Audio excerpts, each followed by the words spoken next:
सतगुरुदेव की जय। बंदी छोड़ कबीर साहेब की जय। बंदी छोड़ पूर्ण ब्रह्म पूर्ण परमेश्वर सतगुरु संत रामपाल जी महाराज की जय हो। सत साहेब जय हो। बंदी छोड़ जय हो। परमेश्वर परमेश्वर की सभी भक्तात्माओं को यूपी के जिला मुजफ्फरनगर से हरिदास की ओर से सत साहेब जय हो। बंदी छोड़ भगत भाइयों, दास का मोबाइल नंबर है 8126825151 8126825151। भगत भाइयों,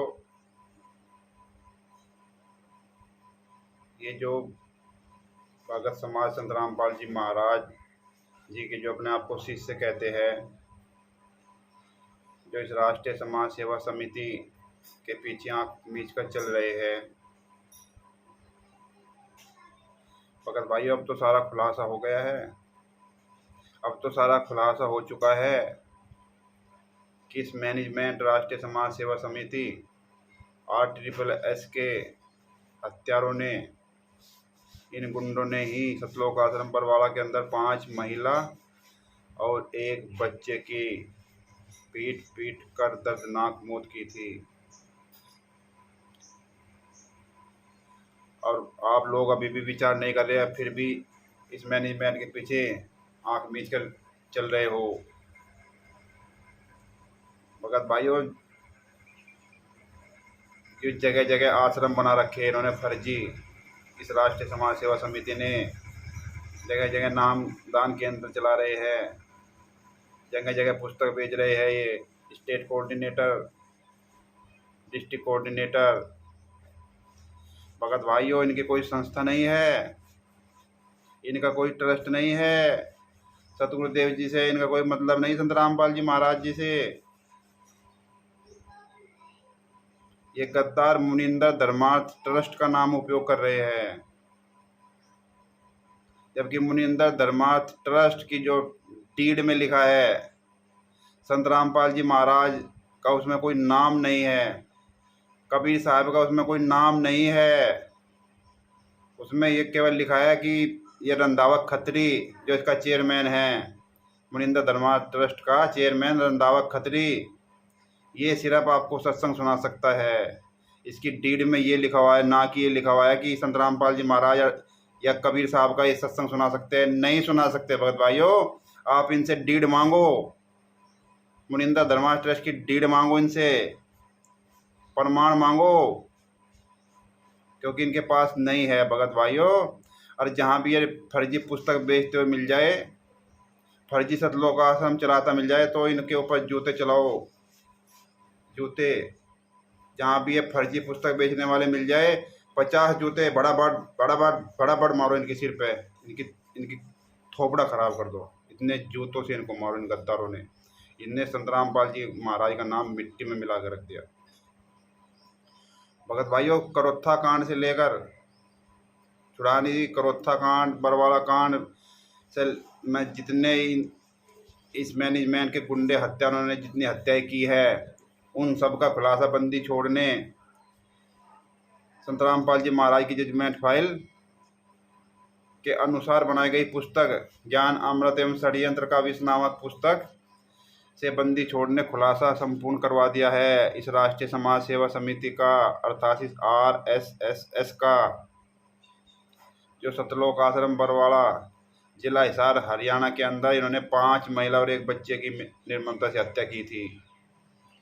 और अभी भी ये गद्दार, ये मैनेजमेंट के गुंडे हत्यारे अभी भी जो है सतगुरुदेव जी का आदेश बता बताकर संगत को मूर्ख बनाकर उनसे पैसे की उगाही कर रहे हैं, लूट रहे हैं भक्तों को। भगत भाई, अब भी समझ जाओ, कुछ विचार करो, इस मैनेजमेंट का पीछा छोड़ दो और सच्चाई से परिचित हो। ज्ञान अमृत एवं षड्यंत्र नामक पुस्तक को पढ़ो मंगवा करके। ये ज्ञान अमृत एवं षड्यंत्र का विष नामक पुस्तक, जिसमें इन षड्यंत्रकारियों का, संत रामपाल जी महाराज के खिलाफ किन लोगों ने षड्यंत्र किया, उसका पूरा खुलासा है इस पुस्तक में। ज्ञान अमृत एवं षड्यंत्र का विष नामक पुस्तक, आप इस पुस्तक को मंगाकर घर पढ़ सकते हो और स्वयं निर्णय ले सकते हो। दास का मोबाइल नंबर है 8126825151। और भगत भाइयों, बरवाला कांड का मुख्य कारण क्या था? कैसे बरवाला कांड हुआ, किन लोगों ने बरवाला कांड किया, उसका पूरा खुलासा इस पुस्तक में है। दास आपको पढ़ के सुनाता है। पेज नंबर 104 104 ये पेज नंबर 104 पे भाइयों आपको दास पढ़ के सुनाता है।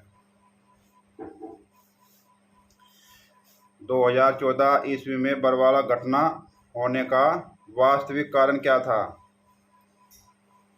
सन 2006 से ले लो आप भगत जी, भगत भाइयों, जो करोत्था कांड से लेके बरवाला कांड तक की पूरी घटना की सच्चाई इसमें है।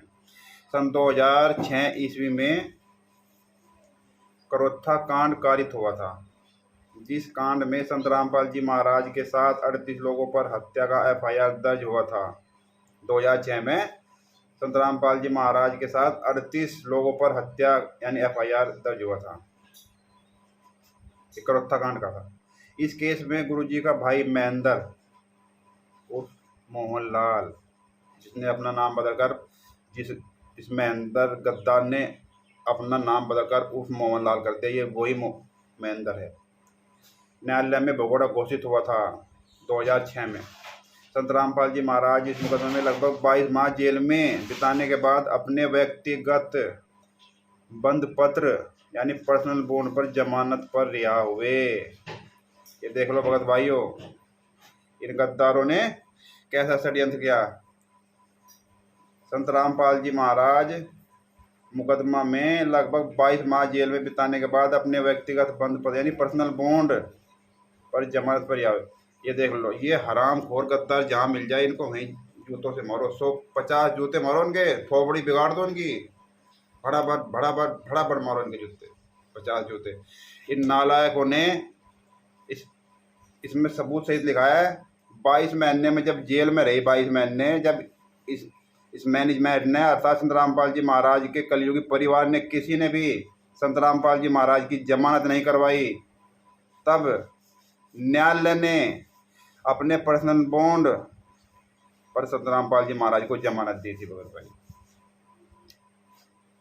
और ये गद्दार क्या कहते हैं कि हमने ये जमानत करवाई नहीं, गुरुजी को खुद व्यक्तिगत बॉन्ड पे जमानत मिली थी।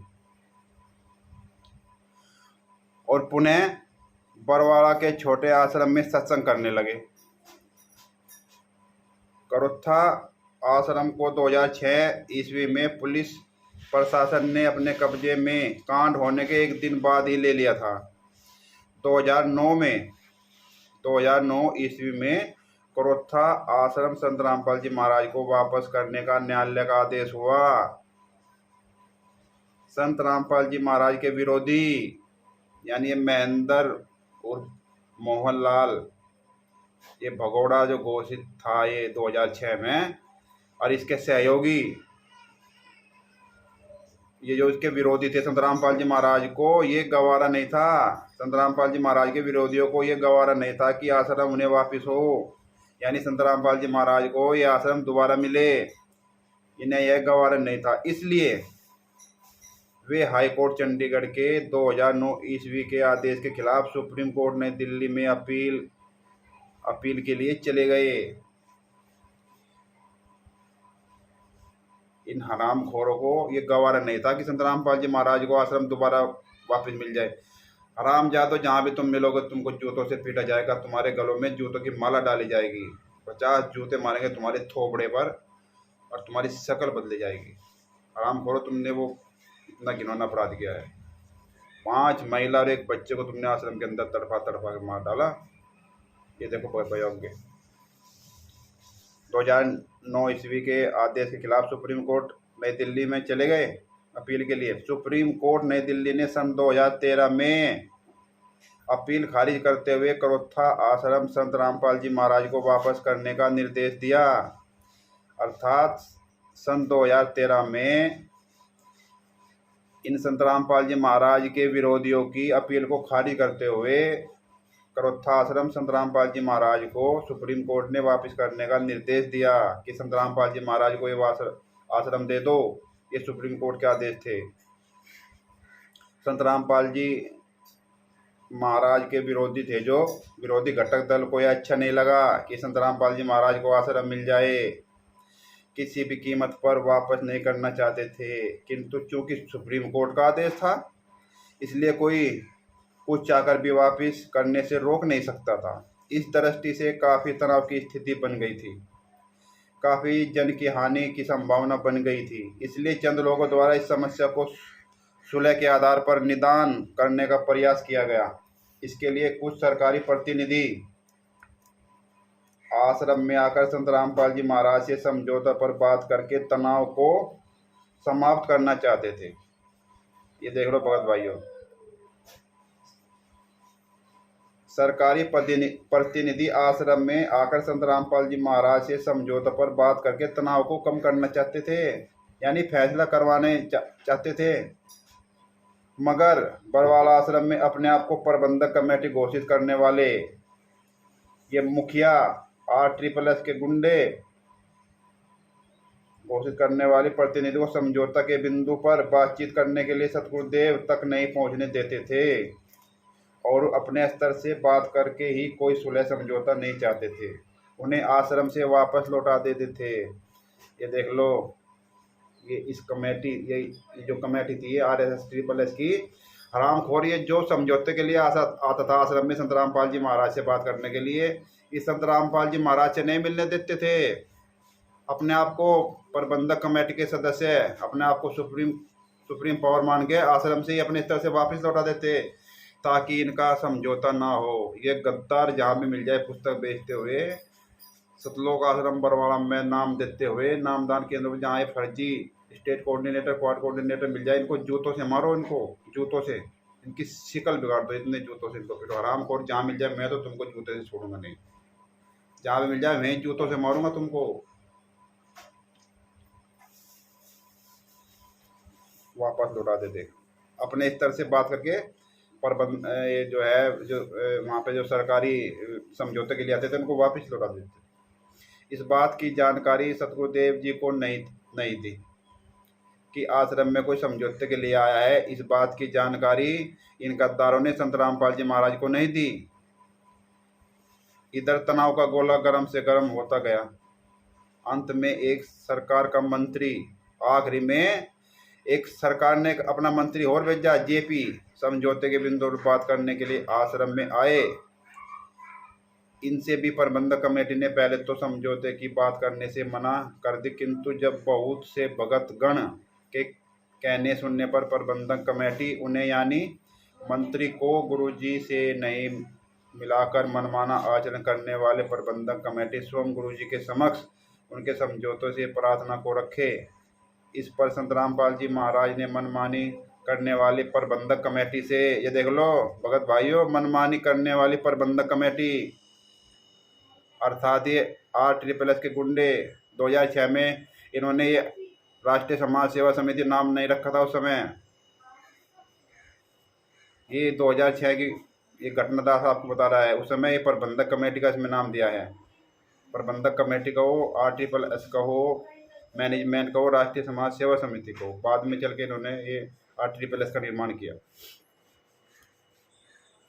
मनमानी करने वाले प्रबंधक कमेटी से स्पष्ट कहा कि ऐसे आश्रम मुझे नहीं चाहिए। संत रामपाल जी महाराज ने प्रबंधक कमेटी को कहा कि ऐसे आश्रम मुझे नहीं चाहिए, मुझे स्वीकार नहीं, जो पुण्यात्माओं के खून से सने हो। इसलिए आश्रम को त्याग दो, समाज के भलाई के लिए पुलिस प्रशासन को सौंप दो और आश्रम को खाली कर दो।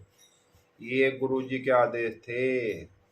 ये गुरुजी ने आश्रम में बोला था कि हमको ऐसे आश्रम नहीं चाहिए जो भक्तों के खून से सने हो। समाज के भलाई के लिए पुलिस प्रशासन को सौंप दो, आश्रम को खाली कर दो। यहाँ तक सतगुरुदेव जी ने बोला, लेकिन इन गद्दारों ने ऐसा नहीं किया, इस प्रबंधक कमेटी ने ऐसा नहीं किया। इन्होंने अपना मनमाने तरीके से ही वो वहाँ पे जो है गोलियां चलवा दी इन्होंने। प्रबंधक कमेटी ने 3 आत्माएं और 102 आदमी वहाँ घायल हुए थे।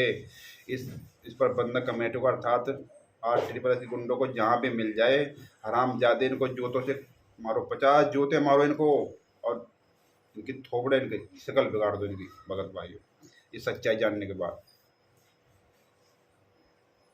आश्रम को खाली कर दो। गुरु जी के कथन पर प्रबंधक कमेटी हृदय से त्याग नहीं बल्कि हृदय में दोष रखी। हाँ, प्रबंधक कमेटी अपने हृदय में दोष रख रही थी। इधर तनाव का गोला गर्मी को सहन नहीं कर पाया और दिनांक 12 मई 2013 को इतना भयंकर रूप से ब्लास्ट हुआ कि 3 लोग की मृत्यु तथा 102 लोग घायल हो गए करोत्था में। हुआ यूं कि सतलोक आश्रम की सुरक्षा में हाईकोर्ट चंडीगढ़ के सख्त आदेश के आलोक में हरियाणा सरकार का मुख्य सचिव डीजीपी अपनी नौकरी जाने के डर से 5000 पुलिस को करोत्था आश्रम की चारों ओर लगा रखी थी। आक्रमणकारी सोचे कि पुलिस प्रशासन हर समय की भांति केवल दिखावटी रूप से लगाए गए हैं। ये देख लो भगत भाइयों, ये महेंद्र और भगोड़ा इसने सोचा जैसे पहले पुलिस लगी हुई थी ऐसी फॉर्मेलिटी के लिए लगा रखी होगी, लेकिन आपके पास सुप्रीम कोर्ट के आदेश थे। इन हराम खोरों ने ये कांड करा, इनको तो जूतों की माला इनके घर में पहरा हराम खोरों। 5000 पुलिस को करोत्था आश्रम के चारों ओर लगा रखी थी। आक्रमणकारी सोचे कि पुलिस प्रशासन हर समय की भांति केवल दिखावटी रूप से लगाए गए हैं, किंतु इस बार हाईकोर्ट के आदेश से वहां की स्थिति बदल गई थी और गांव वालों तथा पुलिस प्रशासन के बीच भयंकर विस्फोट हो गया। अपनी आत्मरक्षा में पुलिस प्रशासन ने गोली चार्ज की, जिसमें 3 लोगों की मृत्यु एवं 102 लोग घायल हुए। सन 2006 ईस्वी में करोत्था कांड में जब जमानत पर रिहा होकर 2008 ईस्वी में जेल से बाहर आए तो रोहतक न्यायालय ने संत रामपाल जी महाराज को व्यक्तिगत हाजिरी से अस्थायी रूप से छूट दे रखी थी। ये देखो भगत भाइयों, ये कहते हैं कि कोर्ट की अवमानना इतनी बार कर दी। नहीं, संत रामपाल जी महाराज को न्यायालय ने पेशी पर जाने की छूट दे रखी थी सन 2006 में। सन 2008 ईस्वी में जेल से बाहर आए तो रोहतक न्यायालय ने संत रामपाल जी महाराज को व्यक्तिगत हाजिरी में अस्थायी रूप से छूट दे रखी थी। इस व्यक्तिगत हाजिरी से छूट देने का तात्पर्य होता है कि मुकदमे के विचारण के दौरान अभियुक्त को प्रत्येक तिथि पर फिजिकल रूप से हाजिर होना आवश्यक नहीं है। जब न्यायालय को अभियुक्त की आवश्यकता महसूस होगी तो वह अभियुक्त को न्यायालय में उपस्थित होने के लिए सूचना करेगा, अर्थात नोटिस निर्गत करेगा और व्यक्तिगत उपस्थिति से छूट के आदेश को निरस्त कर देगा। जब न्यायालय चाहेगा कि संत रामपाल जी महाराज को यानी अभियुक्त को कोर्ट में पेश होना है तो न्यायालय ने उपस्थित होने के लिए सूचना करेगा, नोटिस भेजेगा, व्यक्तिगत उपस्थिति से छूट के आदेश को निरस्त कर देगा। इस प्रक्रिया के तहत रोहतक न्यायालय संत रामपाल जी महाराज रोहतक में पेशी दर्ज कराने हेतु नोटिस जारी किया। साथ ही सत्र न्यायालय ने व्यवस्था बनाए रखने एवं व्यवस्था में कोई व्यवधान पैदा नहीं हो, इसको ध्यान में रखते हुए रोहतक न्यायालय में पेशी दर्ज कराने हेतु वीडियो कॉन्फ्रेंस की सुविधा संत रामपाल जी महाराज को देते हुए रोहतक न्यायालय ने तिथि 14 जुलाई 2014 को निर्धारित किया। अर्थात रोहतक में गुरुजी की पेशी थी भगत भाइयों, लेकिन वह सुविधा करी वहाँ की सरकार ने कि हिसार कोर्ट के द्वारा ही रोहतक कोर्ट वीडियो कॉन्फ्रेंसिंग के द्वारा सतगुरुदेव जी की तारीख हो जाएगी, पेशी हो जाएगी। हिसार कोर्ट में हिसार कोर्ट से वीडियो कॉन्फ्रेंसिंग के माध्यम से रोहतक सत्र न्यायालय के न्यायालय में पेशी दर्ज कराने का सुविधा प्रदान की। संत रामपाल जी महाराज सदा कानून का सम्मान करने वाले, कानूनी प्रक्रिया के अधीन चलने वाले न्यायालय के आदेशानुसार दिनांक 14 जुलाई 2014 को वीडियो कॉन्फ्रेंसिंग के माध्यम से अपनी पेशी रोहतक न्यायालय में दर्ज कराने हेतु हिसार कोर्ट में गए हुए थे। ये देख लो भगत भाइयों, अपनी पेशी संत रामपाल जी महाराज अपनी पेशी रोहतक न्यायालय में दर्ज कराने हेतु हिसार कोर्ट में गए थे 14 जुलाई 2014 को वीडियो कॉन्फ्रेंसिंग के माध्यम से। इधर इन राष्ट्रीय समाज सेवा समिति वालों ने क्या किया, इधर राष्ट्रीय समाज सेवा समिति को इस बात की जानकारी हुई कि संत रामपाल जी महाराज पेशी दर्ज कराने हेतु दिनांक 14 जुलाई 2014 को हिसार कोर्ट जाने वाले हैं, तो राष्ट्रीय समाज सेवा समिति अपने षड्यंत्र एवं साजिश के तहत संत रामपाल जी महाराज के बिना जानकारी व सहमति से चुपके पूरे देश विदेश के भक्तों को यह झूठा आदेश बताकर कि संत रामपाल जी महाराज का आदेश है कि 14 जुलाई 2014 को हिसार के सभी अनुयायियों को पहुंचना है। हिसार में सभी अनुयायियों को पहुंचना है। इस बात की सूचना सभी अनुयायियों तक पहुंचाने के लिए राष्ट्रीय समाज सेवा समिति ने अपने विभिन्न स्तर के कोऑर्डिनेटर को माध्यम बनाया। बेचारे परमात्मा के भोले भाले भगतगण RSSS समिति के षड्यंत्र से बेखबर अपने सतगुरुदेव जी का आदेश जानकर दिनांक 14 जुलाई 2014 के एक दिन पूर्व ही हिसार पहुंच गए और राष्ट्रीय समाज सेवा समिति अपने काले ब्लैक कैट कमांडो के सहयोग से दिनांक 13 जुलाई 2014 की रात से ही जुलूस के माध्यम से उत्पात मचाना शुरू कर दिए। देखो भगत भाइयों, 14 जुलाई 2014 को सतगुरुदेव जी की पेशी थी हिसार में, तो न्यायालय ने संत रामपाल जी महाराज को ये छूट दे रखी थी कि हिसार कोर्ट से ही रोहतक कोर्ट की पेशी भी वीडियो कॉन्फ्रेंसिंग के माध्यम से न्यायालय करवा लेगा। ये संत रामपाल जी महाराज को छूट मिली थी। इन न्यायालय ने क्या करा, 13 जुलाई 2014 को ही रात को ही पूरी संगत को आदेश भेज दिया कि सतगुरुदेव जी का आदेश है, हिसार तारीख है गुरु जी की 14 तारीख, तो 13 तारीख को सभी भक्त वहाँ पहुँच जाए। रातों रात इन्होंने आश्रम से गाड़ी भर भर के भक्तों को फोन कर करके वहाँ पे बुला लिए इन गद्दारों ने। यहाँ तक कि हम भी आश्रम में गए थे, हमको भी गाड़ी में वहाँ पहुँचा दिए इन्होंने। उस समय नहीं पता था कि ये नालायक जो है क्या षड्यंत्र कर रहे हैं। इन गद्दारों ने इतना घिनौना अपराध कर दिया है। रातों रात वहाँ इतनी संगत पहुँचा दी, इतने गुंडे इन्होंने पहुँचा दिए अपने, और भोली संगत को इन्होंने वहाँ पर बुला लिया सतगुरुदेव जी का आदेश बता बताकर। और वहाँ पे जो है न्यायालय को पूरा इन्होंने हाईजैक कर लिया। अपने ब्लैक कैट कमांडो पूरे न्यायालय में चारों तरफ खड़े कर दिए। किसी वकील को इन्होंने अंदर घुसने नहीं दिया। आई कार्ड वगैरह मांग रहे थे नालायक ने। इतना इन्होंने उत्पात मचा, इतने केस इन संत रामपाल जी महाराज पर इस मैनेजमेंट इस RSSS के गुंडों ने लगवाए। भगत भाइयों, जहाँ पर भी आए आपको दिख जाए, इनको 50 जूते मारो, इनकी थोपड़ा इनका बिगाड़ दो, इनकी शिकल इनकी रूह बिगाड़ दो इस जूतों से। VIP जूता रखो जो एक लग तो ही जो है इनकी खोपड़ी सही हो जाए।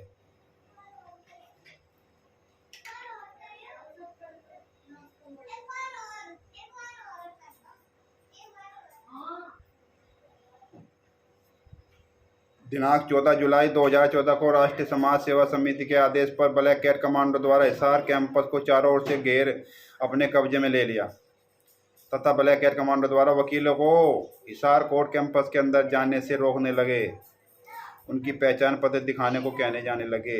जिस अधिवक्ता द्वारा पहचान पत्र नहीं दिखाया जाता उसे कोर्ट कैंपस के अंदर नहीं जाने देते थे ये गुंडे राष्ट्रीय समाज सेवा समिति के। इससे खिन अधिवक्ता एवं राष्ट्रीय समाज सेवा समिति ब्लैक कैट कमांडो के बीच हाथापाई धक्का मुक्की झड़प हो गई। संत रामपाल जी महाराज के अनुयायी वास्तविक से बेखबर राष्ट्रीय समाज सेवा समिति का साथ देते हुए संत रामपाल जी महाराज का जयकारा लगा लगा कर संत रामपाल जी महाराज के विपरीत साक्ष्य पर साक्ष्य एकत्र करवा रहे थे। ये देखो भगत भाइयों,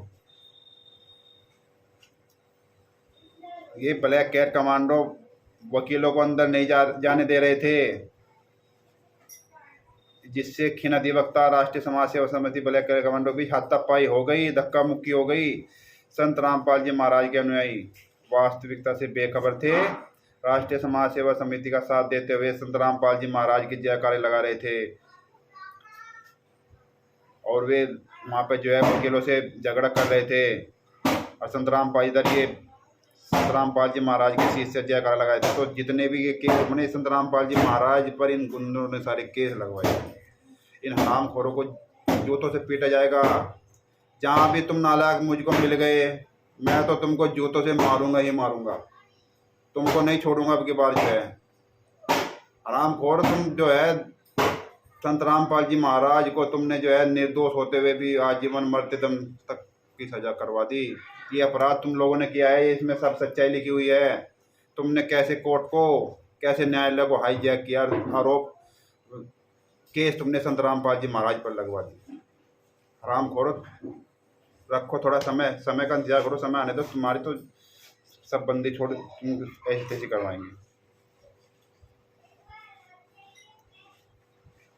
वहीं के वकीलों का विधिवत संघ से जजों का बैच के बीच इस घटना को लेकर अतिशीघ्र एवं आपातकालीन बैठक बुलाई गई। ये देखो भगत भाइयों, जब ये वहाँ पे कांड हो गया, राष्ट्रीय समाज सेवा समिति ने कांड करे तो वहाँ पे जो है आपातकालीन बैठक बुला गई वकीलों से संघ के द्वारा जजों के बेंच के बीच बैठक में न्यायालय का अवमानना होना सर्वसम्मति के आदेश पारित कर दी गई।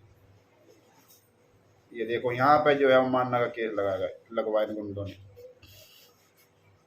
तथा साथ ही सर्वसम्मति में निर्णय लिया गया कि इस घटना से संबंधित बात चंडीगढ़ हाईकोर्ट को सूचित की जाए और बार बेंच से मिलकर इस मामले से चंडीगढ़ हाईकोर्ट को अवगत कराई गई।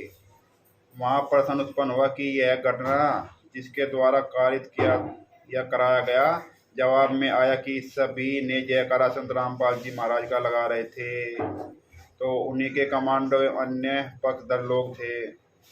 ये देखो भगत भाइयों, ऐसे संत रामपाल जी महाराज पे लोगों ने मुकदमे लगाए।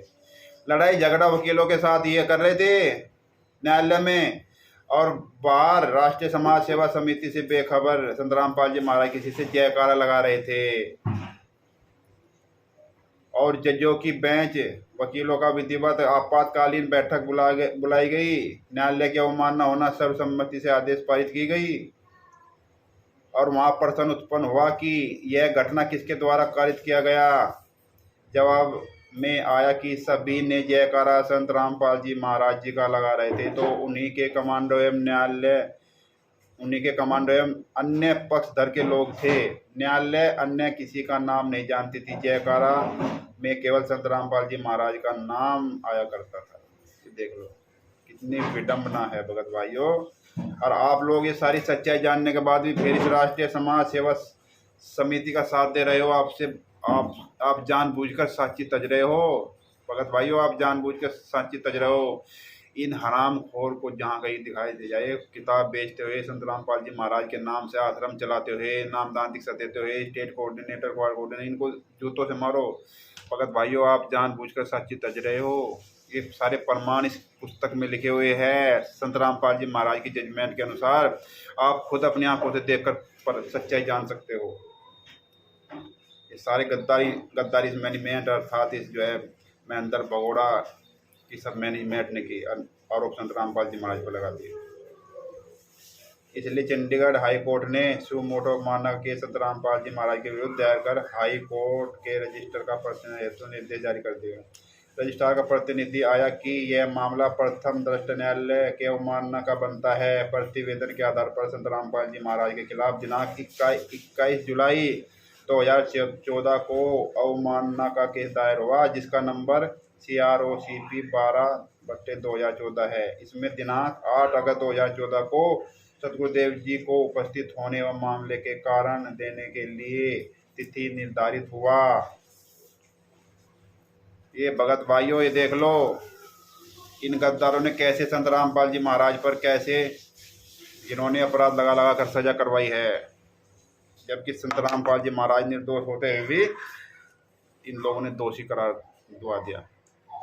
और ऐसा हीनियस क्राइम लगवा दिया संत रामपाल जी महाराज पर। तारीखों पे जा जाकर आदेश बता कर संत रामपाल जी महाराज के कि संत रामपाल जी महाराज को पैरोल तक भी नहीं मिली। भगत भाइयों कुछ विचार करो, पैरोल तक भी इन गद्दारों ने नहीं देने दी। इतना खतरनाक जो है इन्होंने अपराध किया है और करवाया है। और आप लोग फिर भी आंख मीच कर इनके पीछे चल रहे हो भगत भाइयों। इनके बनाए गए फर्जी सतलोक आश्रमों में आप जा रहे हो। इनकी द्वारा बनाए गए फर्जी पुस्तक आप बेच रहे हो। स्टेट कोऑर्डिनेटर, डिस्ट्रिक्ट कोऑर्डिनेटर का आप साथ दे रहे हो। इनका खंडन करो भगत भाइयों, सच्चाई जानो। सच बराबर तप नहीं, झूठ बराबर पाप। जाके हृदय सांच है, वाके हृदय आप, परमेश्वर की वाणी है। आप जान गए हो सच, तो इनका विरोध करो। आप यूट्यूब फेसबुक पर आप लाइव बोलो, आप वीडियो बनाकर बोलो, आप स्टिकर पोस्टर बनाओ। इन हराम खोरों के खिलाफ आवाज़ उठाओ। इन सालों को कहीं भी मिल जाए जूतों से पिटाई करो। इनकी खबर ऐसे लो भगत भाइयों, इनकी पुश्ते नस्लें याद रखे आगे आने वाले समय में। ये हराम खोर, इनका कोई ट्रस्ट नहीं है, इनकी कोई संस्था नहीं है।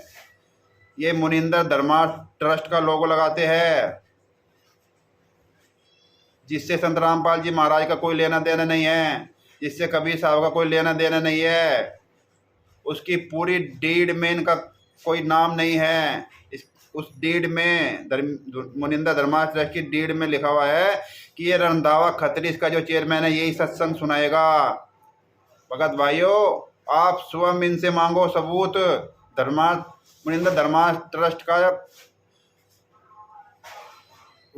वो इनसे वो परिचय मांगो, उसकी कॉपी मांगो मुनिंदा धर्मार्थ ट्रस्ट की। उसमें आप स्वयं पढ़ो क्या लिखा हुआ है संत रामपाल जी महाराज का, उससे कोई लेना देना नहीं है।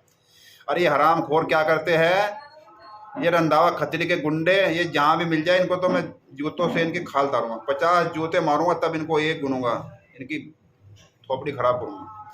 ये परमिशन तो लेते हैं कबीर साहब के नाम से, और संत रामपाल जी महाराज की रैली निकालते हैं, उसमें संत रामपाल जी महाराज के बड़े बड़े सुंदर सुंदर फोटो लगाकर माला चढ़ाकर फूल फूल पर नालायक जो है उनकी रैली निकालते हैं। अर्थात यह प्रशासन का उल्लंघन कर रहे हैं, ये कोर्ट का उल्लंघन कर रहे हैं। आप संत रामपाल जी महाराज का आप नाम भी इस्तेमाल नहीं कर सकते, आप संत रामपाल जी महाराज की फोटो भी इस्तेमाल नहीं कर सकते। जो व्यक्ति जेल में व्याप्त है, जो जेल में सजा काट रहा है, उस व्यक्ति का आप नाम लेकर कोई चीज़ इस्तेमाल नहीं कर सकते, ये कानून कहता है। अरे हरामखोर ये संत रामपाल जी महाराज का नाम ले लेकर जो है सारे काम करा रहे हैं। ये रंधावा खत्री के गुंडे जहाँ भी पुस्तक बेचते हुए मेरे को मिल जाएंगे, इन हरामखोरों की मैं चमड़ी उधेड़ दूंगा, चमड़ी इस जूते से। ये देखो वीआईपी जूता है, इनको टटरी पे उनके थोपड़े पे इतने जूते बजाऊंगा। भगत भाइयों, आप सब इनके जूतों से मारो, एक समय ऐसा आएगा ये राष्ट्रीय समाज समिति के गुंडे RSSS के ये हत्यारे, जिसने 5 महिला और 1 बच्चे की सतलोकासन बरवाला के अंदर हत्या कर दी थी, एक दिन वो आएगा तुमको जगत वाले भी मारेंगे। भगत तो मारेगा ही, जगत वाले भी तुमको जूतों से मारेंगे। और वो समय आएगा एक हाथ में पुस्तक होगी ज्ञान अमृतम षड्यंत्र का विष, एक हाथ में एक जूता, और रैली निकलेगी। और जब दुनिया देखेगी, जब तुम्हें छुपने की जगह नहीं मिलेगी उस समय।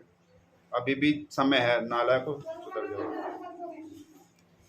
तो भगत भाइयों, दास ये कहना चाहता है, इस राष्ट्रीय समाज सेवा समिति से सावधान हो जाओ और सच का समर्थन करो, सच का समर्थन करो। संत रामपाल जी महाराज को लगभग 9 साल जेल में हो गए निर्दोष को।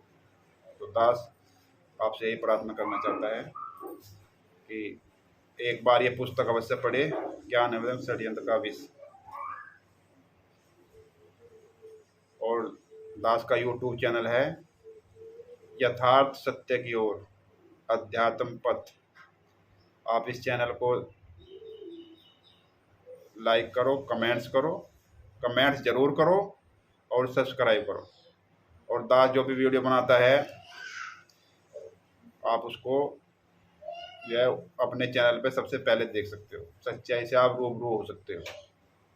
भगत भाइयों, ये बिहार के सीनियर एडवोकेट, सासाराम कोर्ट के अधिवक्ता, सीनियर एडवोकेट शशि भूषण दास जी के द्वारा सबूत सहित संत रामपाल जी महाराज की जजमेंट के सबूत सहित यह पुस्तक लिखी गई है। इसको आप एक बार पढ़ लोगे तो आप पूरी सच्चाई से परिचित हो जाओगे। तो दास आपसे यही कहना चाहेगा, इस पुस्तक को एक बार आप अवश्य पढ़िए, भगत समाज से, जगत समाज से, सभी से। और ये पूरे वर्ल्ड में जाएगी। इसकी अभी जल्दी PDF बनने वाली है भगत भाइयों, ये सब जगह जाएगी। सत साहिब बंदी छोड़ सतगुरु संत रामपाल जी महाराज जी की जय हो, जय हो बंदी छोड़ की, जय हो परमेश्वर।